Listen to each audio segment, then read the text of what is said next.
গঠনমূলক কিছু কথা বলি বিদায় হব। আমার নবী আপনার নবী রহমাতুল লিল আলামিন, রমজান মাস আসতেছে। আমার নবী বলতেন, আল্লাহুম্মা বারিক লানা ফি রজব ওয়া শাবান ওয়া বাল্লিগনা ইলা রমাদান। হে আল্লাহ, রজব এবং শাবান মাসে বরকত দাও এবং রমজান পর্যন্ত আমাদেরকে পৌঁছে দাও। আমার নবী রমজান মাসের বাদে, রমজান মাস ছাড়া 11 মাসের মধ্যে সবচাইতে বেশি রোজা রাখতেন। বর্তমানে শাবান মাসটা চলতেছে, এই শাবান মাসে আমার নবী বলেন, শাবান মাসের 14 তারিখ দিবাগত রাত্রে আমার আল্লাহ আমার উম্মতকে সবচাইতে বেশি গুনাহ মাফ করে দেয়। আমাকে বলা হয়েছে সামনে তোর শবে বরাত, 18 তারিখ দিবাগত রাত্রে শবে বরাত, এবং এই মাসটির পরেই রমজান মাস আসতেছে। আমি চেষ্টা করব আনুষঙ্গিক প্রাসঙ্গিক আপনার আমার ইহকাল পরকালীন মঙ্গল নেপথ্যে বালাগাত মান থেকে কায়দা কলিলুল মাবানি কাসরুল মানির আলোকে কিছু কথা বলার জন্য। সবকিছু মিলিয়ে আপনারা কারা কারা খুশি হয়েছেন একটু হাত তুলে দেখান। সবাই কি খুশি? আলহামদুলিল্লাহ, জবান খুলে বলুন। এখানে যারা এসেছেন, অনেক মাহফিলে গেলে আমি পোস্টারে অনেক গণ্যমান্য ব্যক্তিদের নাম পাই, কিন্তু অনেক সময় আমাদের গণ্যমান্য ব্যক্তিদের ব্যস্ততায় অনেক নেতা নেত্রীদেরকে আমি পাওয়ার সৌভাগ্য আমার হয়ে ওঠে না। আমি অত্যন্ত প্লিজড যে আমার ডানে বামে আজকের পোস্টারে যারা আছেন, এরাই কিন্তু প্রশাসনিক এই সমাজকে কন্ট্রোল করতে গেলে যাদেরকে প্রয়োজন হয়, যাদের নাম এখানে এসেছে, দায়িত্বশীল ব্যক্তিরা কিন্তু আমার ডানে বামে অলরেডি উপস্থিত আছেন, দীর্ঘক্ষণ ধরে কিন্তু এখানে বসে আছেন। আমি আমার সময়ের একটু বিলম্ব আর বিড়ম্বনা হওয়ার কারণে আমি আন্তরিকভাবে দুঃখ প্রকাশ করছি। সম্মানিত সুধী, আজকে আমরা যেভাবে বসেছি, আল্লাহর হাবিব সাল্লাল্লাহু আলাইহি ওয়াসাল্লাম বলেছেন, পৃথিবীতে এমন একটা সময় আসবে, জ্বলন্ত আংরা হাতে রাখলে যেমন কষ্ট হবে, তার চাইতে বেশি কষ্ট হবে ঈমান রাখতে। দেখুন, সারা জীবন বাপদাদা 14 গোষ্ঠী, সারা 1400 বছরের ইতিহাসকে বিকৃত করে দিয়ে মানুষের মেন্টালিটিকে নষ্ট করে দেওয়ার জন্য এক শ্রেণীর মানুষ কিন্তু উঠে করে লেগেছে, যারা বলে শবে বরাত বলতে কোনো শব্দ নাই, শবে মেরাজ বলতে কোনো শব্দ নাই, কিসের হালুয়া রুটি, কিসের নফল নামাজ, এগুলো নাকি কোনো ভিত্তি নাই। এগুলো কিন্তু আমরা আগে শুনি নাই। আমরা দেখেছি শবে বরাত যখন আসে আমরা দৌড়াইয়া মসজিদে চলে যাই, মিলাদের পরে আমরা হালুয়া, আমার মা চাচিরা ঘরের ভিতরে হালুয়া রুটি রান্না করে এতে মিসকিনদের মধ্যে বিতরণ করে বাড়ি বাড়িতে মহব্বতে পৌঁছে দিয়েছে। আজকে সেই ঐতিহ্য 1450 বছরের ইতিহাসকে বিকৃত করতে গিয়ে যারা বিভিন্নভাবে আপনাদেরকে প্ররোচনা করছে, এই সময়ের কথাই মনে হয় আল্লাহ রাসূল বলেছিলেন, এমন একটি সময় আসবে, জ্বলন্ত আংরা হাতে রাখলে যেমন কষ্ট হবে, ঈমানটা রাখতে তার চাইতে আরো বেশি কষ্ট হবে। দেখুন, আমরা সবাই তারাবি 20 রাকাত পড়েছি, ওরা কারা যারা বলে তারাবি 8 রাকাত। এগুলো দেখেন আমরা এত কষ্ট করে নামাজি বানাই, আজকে মুসল্লিদের মধ্যে দ্বন্দ্ব ঢুকিয়ে দিয়েছি। আপনাকে সোচ্চার হতে হবে। আহলুস সুন্নাত ওয়াল জামাত সংঘাতে বিশ্বাসী নয়, আহলুস সুন্নাত ওয়াল জামাত জঙ্গিবাদে বিশ্বাসী নয়, আহলুস সুন্নাত ওয়াল জামাত সুফি দর্শনকে লালন করে। সুফি দর্শনে মারামারি নাই, সুফি দর্শনে কাটাকাটি নাই, সুফি দর্শনে বোমাবাজি নাই, সুফি দর্শনে আছে ভালোবাসা, সুফি দর্শনে আছে সাম্প্রদায়িক সম্প্রীতি। এই সমস্ত সম্প্রীতিকে বিনষ্ট করার জন্য কে বা কারা কিভাবে এক এক সময় এক একটা কথার ডেলিভারি দিচ্ছে, আপনাকে অ্যালার্ট থাকতে হবে। আজকে আপনার ছেলে কিশোর গ্যাংয়ে পরিণত হয়ে যাচ্ছে, আপনার ছেলে বিভিন্ন নেশায় জড়িত হয়ে যাচ্ছে, আপনার ছেলের ঈমান এবং নৈতিকতার পদস্খলন ঘটছে। এই ব্যাপারে আমি একদিন ওয়াজ করি কিন্তু আপনাকে লাইনে আনতে পারবো না। আমি একদিন ওয়াজ করলেই যে আপনার আল্লাহর ওলি হয়ে যাবেন, বিষয়টা কিন্তু তেমন নয়। প্রত্যেকটা ফ্যামিলির অভিভাবককে সক্রিয় ভূমিকা পালন করতে হবে। প্রত্যেকটা পরিবারের সদস্য কোথায় যাচ্ছে, কার সঙ্গে যাচ্ছে, কয়টার সময় রাতে বাড়িতে ফিরছে, সে কয়টা রাত পর্যন্ত মোবাইল চালাচ্ছে, সেই দিকে আপনাকে অ্যালার্ট থাকতে হবে। আপনি কিন্তু বাঁচতে পারবেন না। ছেলেকে যখন হাসরের মাঠে ধরা হবে, এই তুমি নামাজ পড়লা না কেন, ছেলে সেই দিন দায়িত্বহীন কণ্ঠে বলবে, আমার বাবা আমাকে বলে নাই। তোর নাম বুলেট কেন, আমি জানি না, ছোট ছিলাম, বাবা রেখেছে। তখন তার বাবাকে ডাকা হবে, তোমার ছেলের নাম কোরআন সুন্নাহ মোতাবেক রাখলা না কেন? কারণ ছেলে যখন মায়ের পেটে থাকে, দুনিয়াতে আলো বাতাস দেখার আগেই বাবা মায়ের প্রতি সন্তানের 3টা দাবি আছে। এক দাবি, সন্তান চাই ভূমিষ্ঠ হওয়ার পরেই আল্লাহু আকবার, আল্লাহু আকবার, মানে সে চায় যে আমি ভূমিষ্ঠ হলেই আমার কানে আমার অভিভাবক আজান দিবে। এখন কি আজান আছে? সিজার হয়, পেট কেটে বাচ্চা এক জায়গায়, মা আরেক জায়গায়। মা সুস্থ হওয়ার আগে ওই বাচ্চা নিয়ে টানাটানি ফুল দিয়ে সম্বর্ধনা দিচ্ছে আর ফেসবুকে ছেড়ে দিচ্ছে, আমি সন্তানের বাবা হলাম। লজ্জা থাকা উচিত। আপনি আপনার সন্তানের 3টা দাবির প্রথমটাই পালন করতে ব্যর্থ হয়েছেন। এই জন্য সন্তানকে ছোটবেলায়, বাচ্চা যখন ভূমিষ্ঠ হয়, সন্তানের কানে শয়তান প্ররোচনা দেয়। যখন আপনি আল্লাহু আকবার বলবেন, শয়তান পালিয়ে যাবে। সন্তানের অন্তরে ছোটবেলা হওয়ার পরেই আল্লাহু আকবার জজবা পয়দা হয়ে যাবে, আর ওই ছেলেগুলাই বেশিরভাগ আল্লাহর ওলি হয়। কোন মানুষ তাকে বিপথে নিতে পারে না। আমার কথাগুলোকে ঘটনা আর চেঁচামেচি মনে কেউ উড়িয়ে ফেলে দিবেন না, এটাই বাস্তব। চন্দনাইশের মানুষ অত্যন্ত নবীর প্রেমিক। 2 নম্বর সন্তান চাই কি জানেন? সন্তান চাই আমার মা বাবা আমার আকিকা করবে, আমার সুন্দর একটি নাম রাখবে। সুবহানাল্লাহ। 3, সন্তান চাই আমার আব্বা মা আমাকে দ্বীনি শিক্ষা দিবে, যে শিক্ষা অর্জন করলে আল্লাহ এবং রাসূলকে বুঝতে পারবো। এই 3টা জিনিস কি আমাদের মাঝে আছে? পেটে থাকার অবস্থায় বলতেছেন যে ছেলের নামটা কি রাখা যায়? আধুনিক নাম রাখো, বুড়া নাম যেন না হয়। এই যে একটা চেঞ্জ মাইন্ড, এগুলোকে চেঞ্জ করতে হবে। কোরআন সুন্নাহর সঙ্গে সম্পৃক্ত রেখে নাম রাখবেন। বাচ্চা হওয়ার পর কানে আজান দিবেন, ইকামত দিবেন, আল্লাহু আকবার, আল্লাহু আকবার। আমার ছেলে যখন হয়েছে আমি নিজে আজান দিয়েছি, তাওসিফ রেজা আমার ছেলের নাম, তাওসিফ রেজা। সুবহানাল্লাহ বলেন। আমি আজান দিয়েছি, আমার মনে হয় আজানের প্রতিফলন তার মাঝে আছে। যখন কিছুই বুঝে না তখন দেখে যে সে জিকির করে। সাবধান, এই ছেলেগুলা খুব দামি। এই ছেলে যদি একটা আল্লাহ এবং নবীর প্রেমিক হয়, এই ছেলেগুলো আপনাকে হাতে ধরে ধরে জান্নাতে নিয়ে যাবে। তার কিন্তু কিছু নাই, সন্তান কিন্তু কিছু করার নাই। আপনি তাকে যেইভাবে চালাবেন, মাটি যখন নরম থাকে তাকে দিয়ে যেভাবে হোক মাটিকে লম্বা করা যায়, কাটা যায়, পুতুল বানানো যায়। এই ছেলেগুলো কাদা মাটির মতন, ওকে এই মুহূর্তে যা শিখাইবেন সে তাই শিখবে। সবচেয়ে বড় সম্পদ হলো চরিত্র। আপনি কলেজে পড়েন, ইউনিভার্সিটিতে পড়েন, মাদ্রাসায় পড়েন, যেখানেই পড়েন না কেন, আপনি মাদ্রাসায় পড়ে ওলি হতে পারবেন, ইঞ্জিনিয়ার হয়ে ওলি হতে পারবেন, ডক্টর হয়ে ওলি হতে পারবেন, এমপি হয়ে ওলি হতে পারবেন, চেয়ারম্যান হয়ে ওলি হতে পারবেন, কলেজের লেকচারার হয়ে ওলি হতে পারবেন, অ্যাসিস্ট্যান্ট হয়ে ওলি হতে পারবেন, ম্যাজিস্ট্রেট হয়ে ওলি হতে পারবেন। 2টা শর্ত লাগবে আপনার, একটা হলো ইবাদত, আরেকটা হলো মোহাব্বত।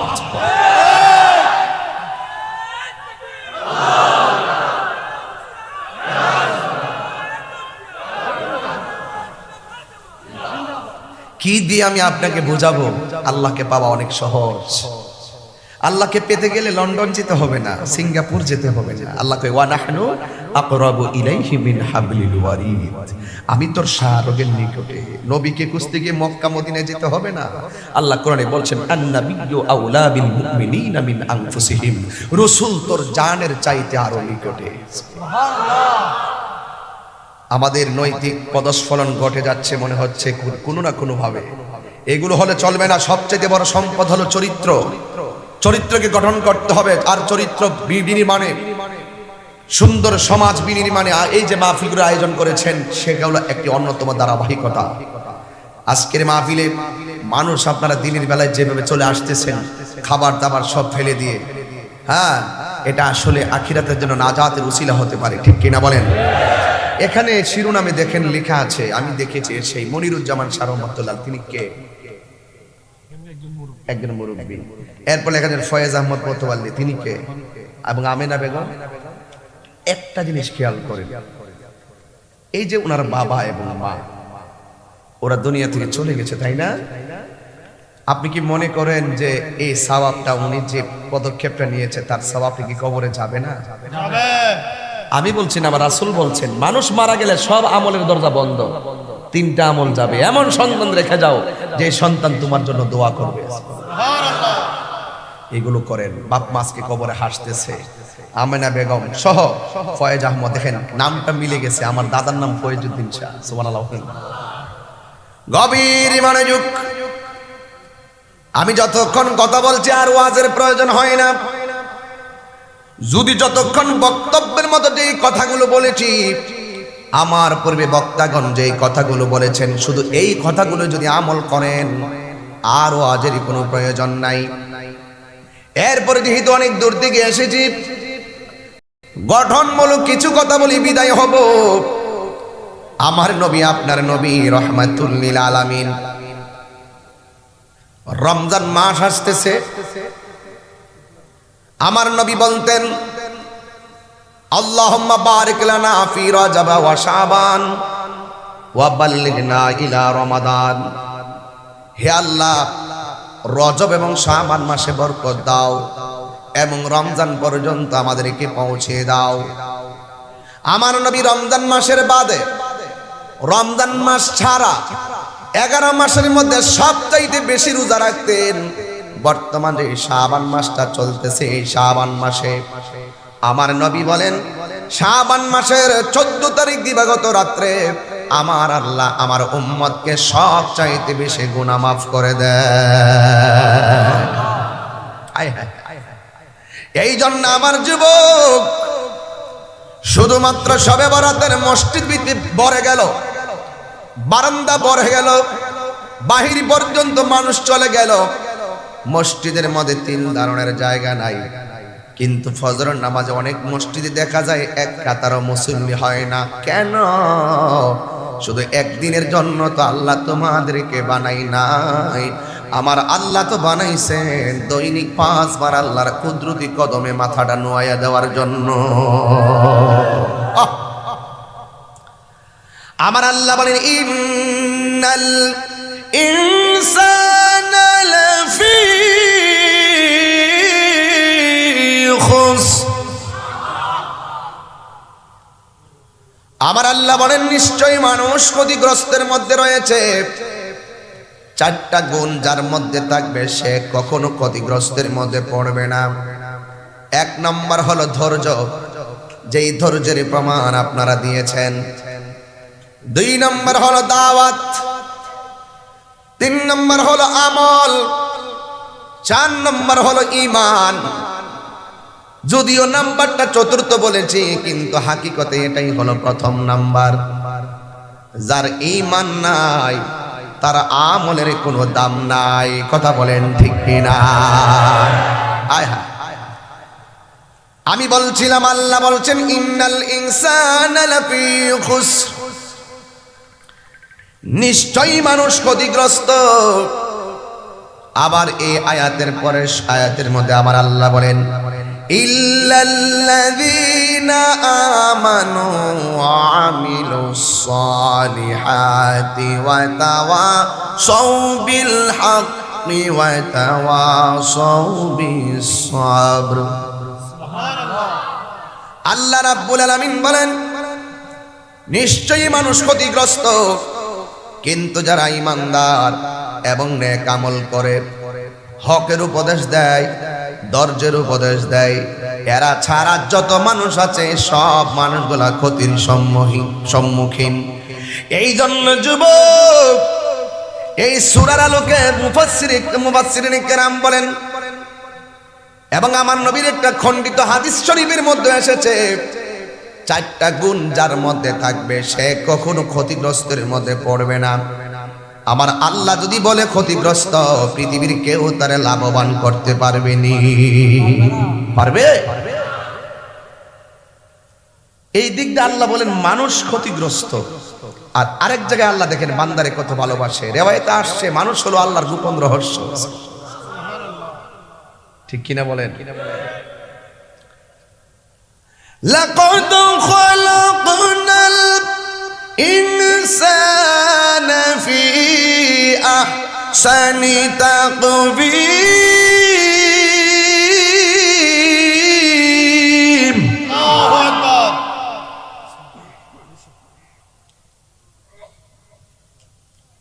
এক জায়গায় আমার আল্লাহ বলল নিশ্চয়ই মানুষ ক্ষতিগ্রস্ত, আর এক জায়গায় আমার আল্লাহ বলতেছে অবশ্যই অবশ্যই আমি বান্দারে অনেক সুন্দর নমুনায় বানিয়েছি। এত সুন্দর নমুনায় বানাইয়া কেমনে তোমার বান্দারে জাহান্নামে দিবা ফালাইয়া।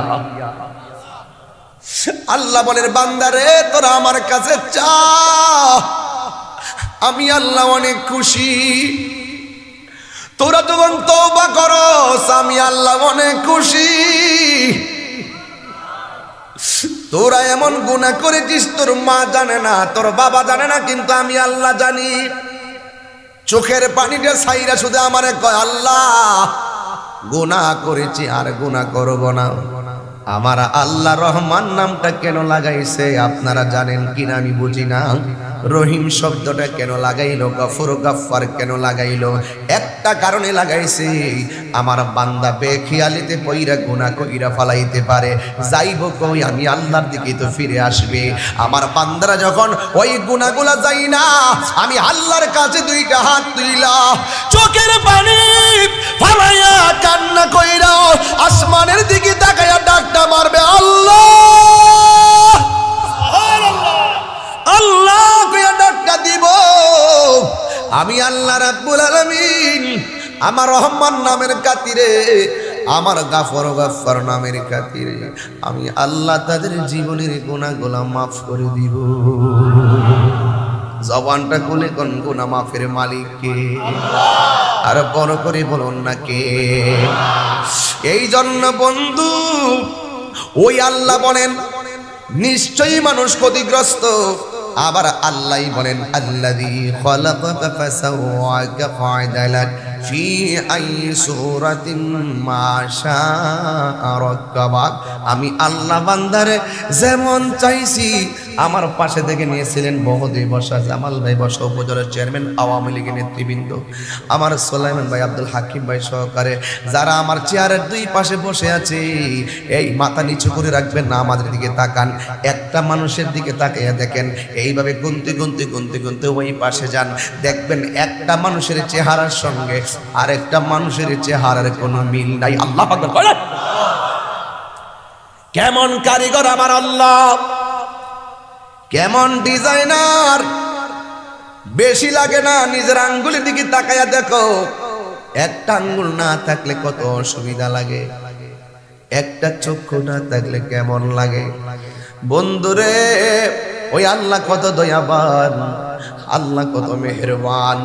আমার নবী বলেন চারটা গুণ যার মধ্যে থাকবে সে কখনো ক্ষতিগ্রস্ত হবে না। এর মধ্যে একটা হলো ধৈর্য। এই ধৈর্য যদি থাকে, আমার আল্লাহ বলেন আমি আল্লাহ ধৈর্যশীলদের সঙ্গে রয়েছি। দেখেন যত প্রকার ইবাদত আছে, ওই ইবাদতের মধ্যে সর্বোত্তম ইবাদত হলো নামাজ।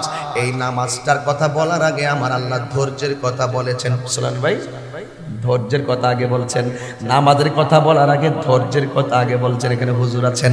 ইয়া আইয়ুহাল্লাযীনা আমানুস্তাঈনু বিস-সাবরি ওয়াস-সালাহ।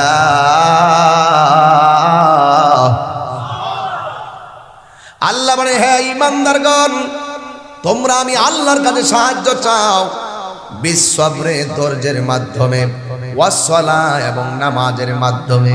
দেখেন নামাজের কথা বলার আগে আমার আল্লাহ ধৈর্যের কথা বলছেন, কারণ যার জীবনে ধৈর্য বেশি তার জীবনে সফলতা বেশি, যার জীবনে ধৈর্য কম তার জীবনে হতাশা বেশি। কথা বলেন ঠিক কিনা?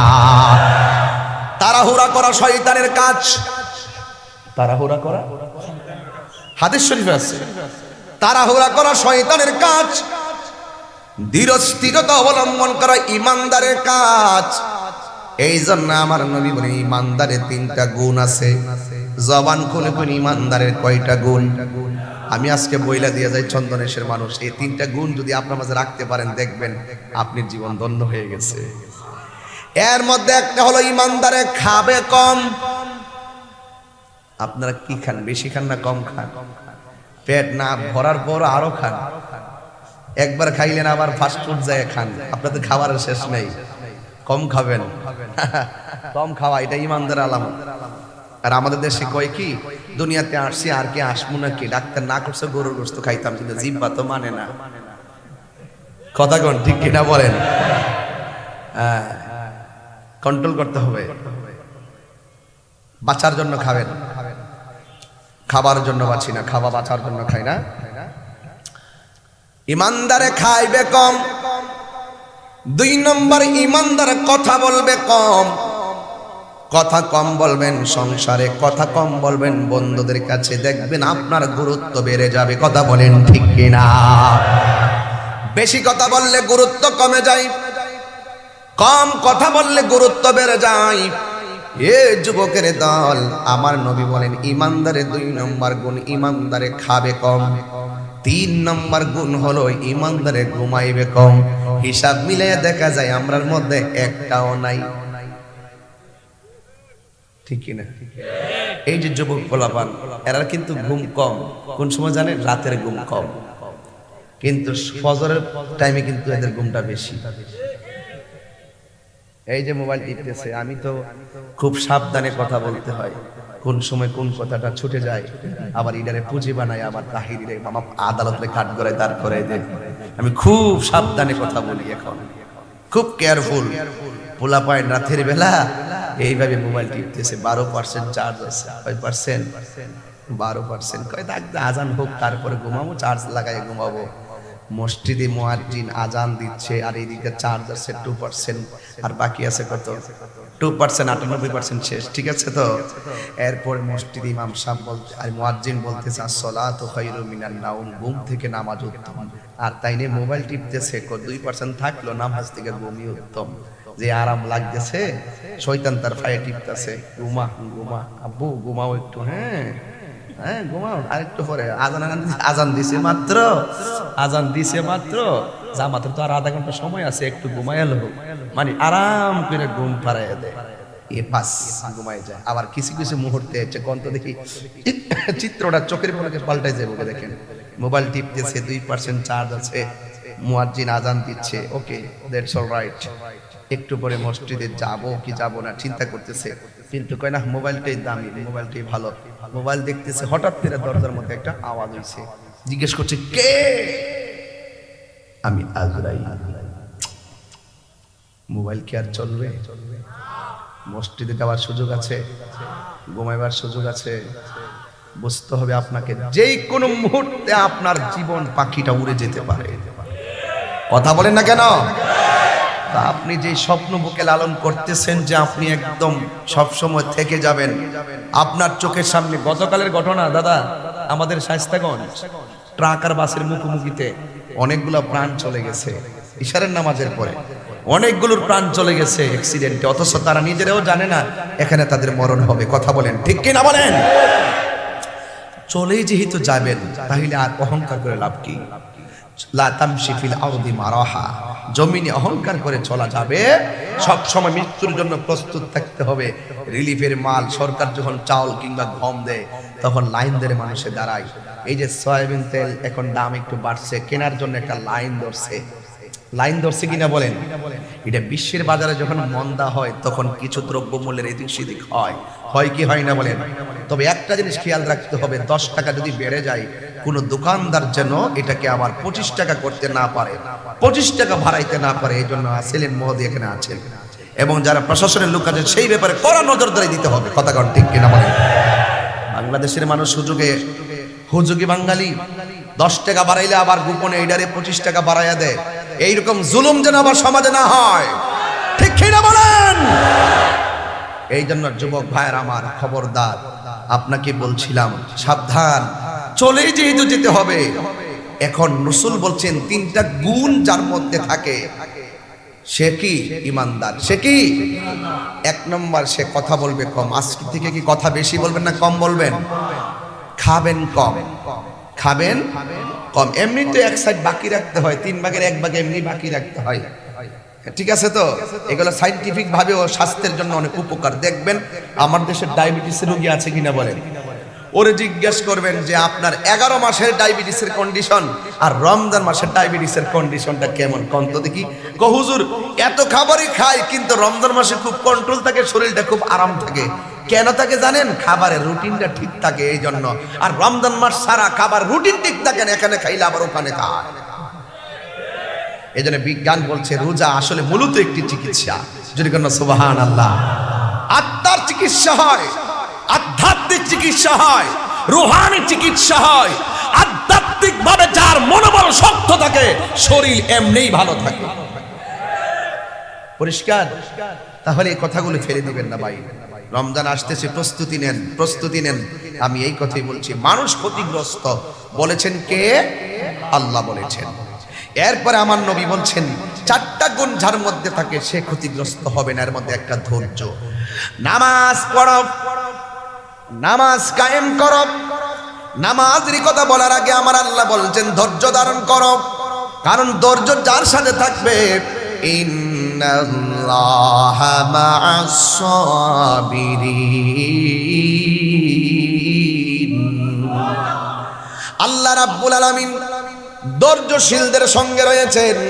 আল্লাহ রাব্বুল আলামিন আরেক জায়গায় বলেন, আমি আল্লাহ যাকে বেশি ভালোবাসি তাকে ভয় দিয়ে পরীক্ষা করি। আমি আল্লাহ যাকে বেশি ভালোবাসি তারে খোদা দিয়ে পরীক্ষা করি। আমি আল্লাহ যারে বেশি ভালোবাসি তার জানের উপরে রূপ বিমার দিয়ে ভালোবাসি। আমি আল্লাহ যারে ভালোবাসি ওয়া নাকসিম মিনাল আমওয়াল, আমি আল্লাহ তার কাছ থেকে সম্পদ কাইরা নিয়ে পরীক্ষা করি, সম্পদ দিয়ে পরীক্ষা করি, আম্পার সম্পদ কেড়ে নিয়ে পরীক্ষা করি। এই সমস্ত পরীক্ষার ভিতরে যদি তুমি ধৈর্য ধারণ করতে পারো, আমার আল্লাহ বলেন ওয়াবাশশিরিস সাবিরিন, আমি আল্লাহ রাব্বুল আলামিন ধৈর্যশীলদের সঙ্গেই রয়েছি। এই জন্য যুবক ভাইরা জান দিয়ে পরীক্ষা করবে। যখন জ্বর উঠবে চিন্তা করবেন না, জ্বর ওঠার পরে অনেক মানুষ চিন্তায় পড়ে যায়।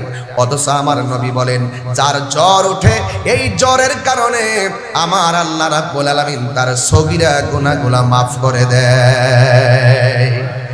এই জন্য আমার যুবক, আমার নবী আপনার নবী বলছেন ধৈর্য লাগবে। আর একটা হলো দাওয়াত। আমরা কোন পলিসিতে কথা বললে মানুষ দিনের পথে আসবে, কোন পলিসিতে কথা বললে মানুষ আল্লাহর দিকে ঝুঁকে পড়বে।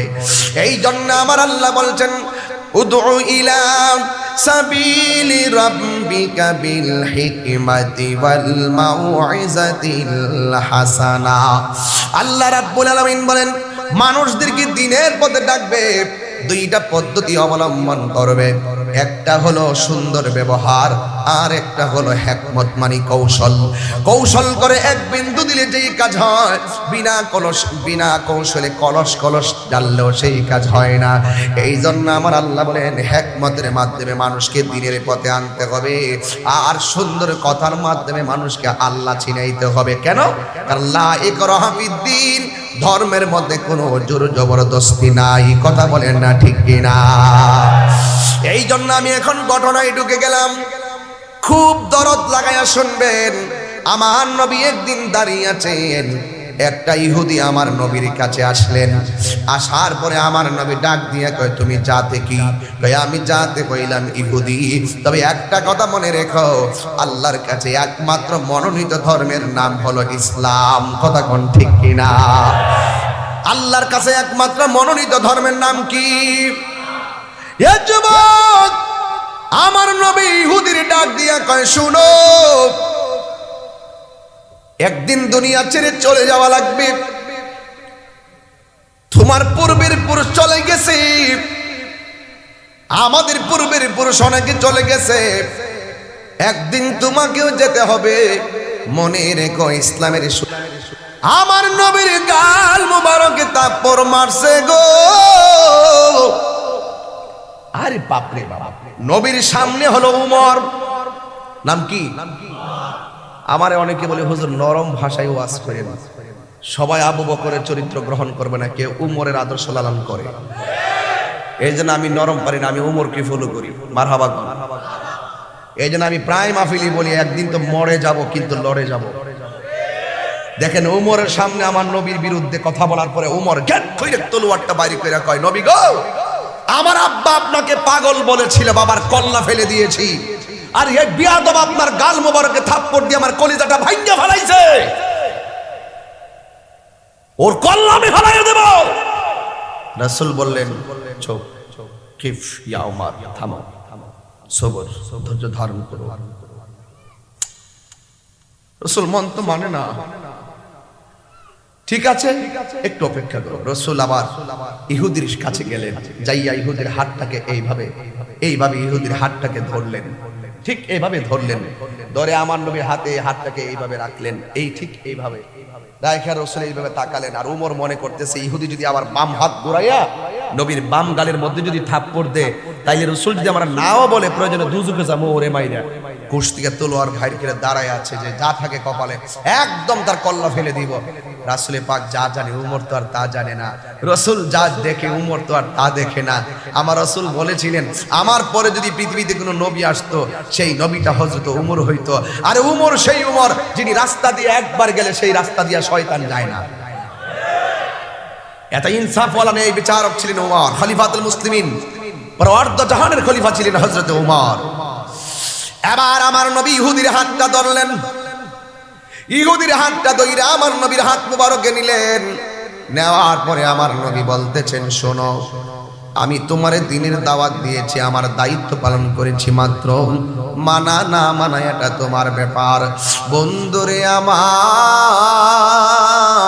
ও চন্দনাইশের বাবারা, এবার আল্লাহর হাবিব ইহুদির হাতটাকে নিজের হাতের মধ্যে নিয়া ডাক দিয়ে গয়ে, হে আল্লাহর বান্দা, তুমি যে আমার একটা হাতটা করে তাপ্পর মারছো, দেখো আমার গালটা লাল হয়ে গেছে, তবে আমি জানতাম চাই তুমি যে আমাকে মেরেছো তোমার হাতের মধ্যে কোনো ব্যথা পাইছো নি? চিৎকার মেরে কি আল্লাহু আকবার বলবেন না? আল্লাহু আকবার, আল্লাহু ইয়া রাসূল,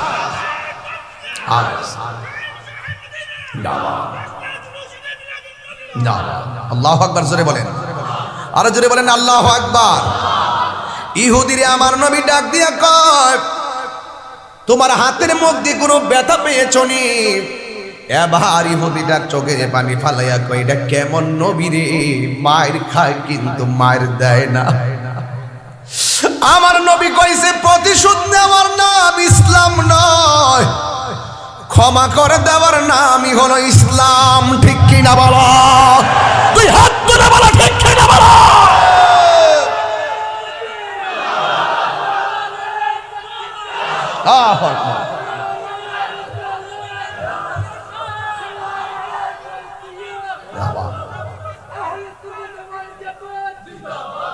আল্লাহু আকবার, আল্লাহু আকবার বলেন।